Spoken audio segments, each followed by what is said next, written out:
So I just got back from seeing the movie The Long Shot, and I have to say, this movie was so funny. The movie stars Charlize Theron as Charlotte Flair, who is the Secretary of State, and it also stars Seth Rogen as Fred Falansky, who is a controversial journalist.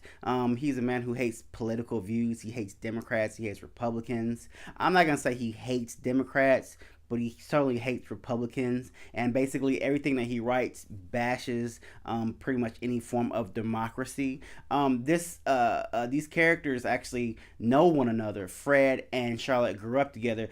Charlotte actually was his babysitter growing up, and the two obviously go their separate ways, and they end up.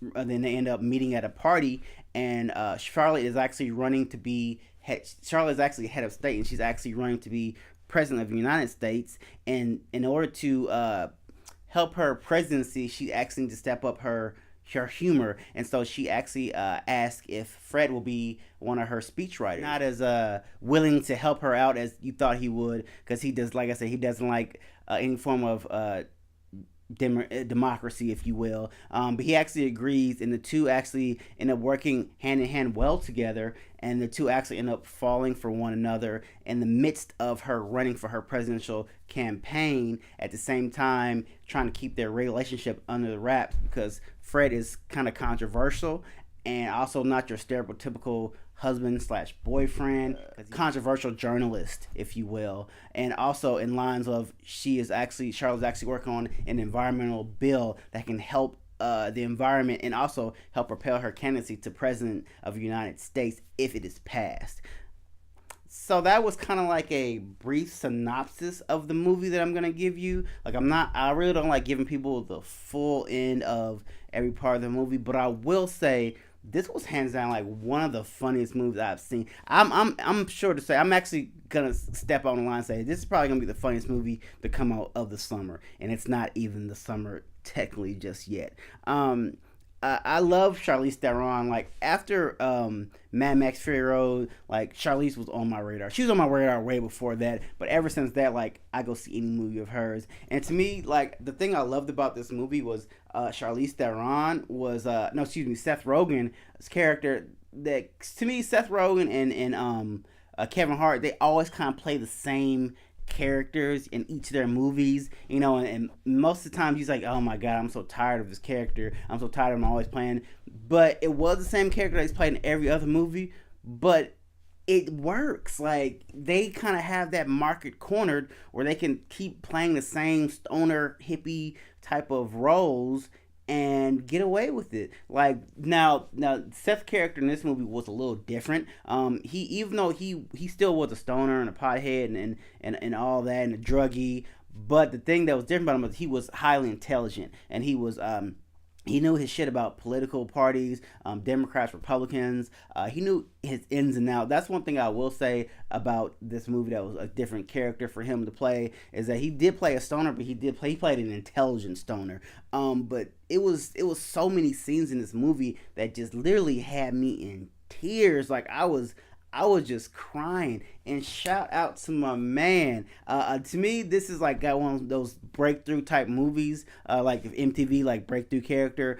O'Shea Jackson is in this movie, who's Seth Rogen's best friend, and he is the stereotypical best friend. Like, that is like I think everyone should have a friend like O'Shea Jackson in this movie. Lance, O'Shea Jackson played his friend Lance. That was his name in the movie. He was probably the highlight of one of the many highlights of this movie was his positivity. Like, he was the best friend you could ever have. Like, in the beginning, you start that Fred gets laid off. He goes, man, F it. I'm taking a day off. Everyone, we're going to go party. We're going to have a good time. And, like, their chemistry through the movie was just so funny. And that was another thing. Not only with the chemistry of Fred and Lance, you could see that that's their best friend. The chemistry between Charlize Theron and Seth Rogen was magical. Like, it wasn't a point in there where I didn't believe they weren't in a relationship. Like, their chemistry in this movie, like, you sometimes you see characters in a movie and you like, I don't believe in this relationship. Like, even as hot as Charlize Theron is and Seth Rogen isn't, you still believed in the chemistry they had in this movie. It was really magical. Like, I'm like, and it was very funny.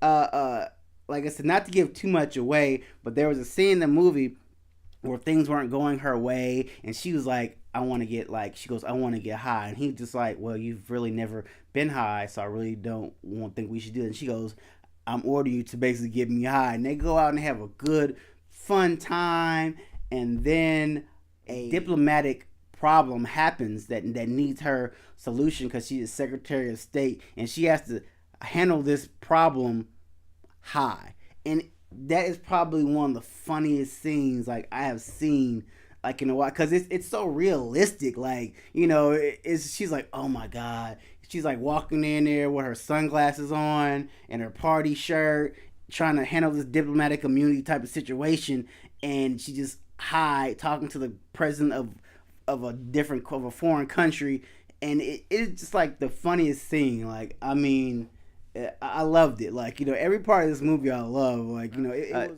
June Diane Raphael is another kind of standout character. She played Charlotte's kind of like second hand, her assistant. She was hilarious. Like, I can't remember. Like, I don't think I've ever seen her before, but she's going to be someone to take notice of, because her and O'Shea Jackson to me were kind of like the breakout stars of the movie, even though O'Shea kind of shined a little brighter than her, but she was really funny in this movie. So like I said, this movie actually does not come out until February. No, excuse me. This movie does not come out until May 3rd. But I want everyone to go see this movie because it is hilarious. Like I said, I think this is gonna be the best comedic summer movie of 2019, in my opinion. Now, unless I see something else funnier, but as of right now, and it's rated R, it's explicitly rated R. Do not take your kids to go see this movie, but go take your girlfriend, take your boyfriend, you know, take your homeboys. Like, it's like one of those adult comedy movies, not for the kids as all. So as usual, guys, please subscribe, please give me a like. I know a lot of people haven't seen this movie yet because, like I said, it is not out yet, but when you do go see it, please drop me some comments, tell me what you thought about this movie. Are you a fan of Charlize Theron? Are you a fan of Seth Rogen? Like I said, I love them in this movie. I think their chemistry was great. I think everyone should go see this movie and go support it. It was hilarious. Probably, I'm already gonna put this in like my top movies of the summer already, because that's how funny this movie was. So I'll probably go see it again next week when it comes out, because yeah, nothing else really comes out until John Wick. But as always, guys, please subscribe, and like I said, drop me those comments when you check out this movie. And as always, Mr. Movie X Hicks is out. I'll holler at you guys later.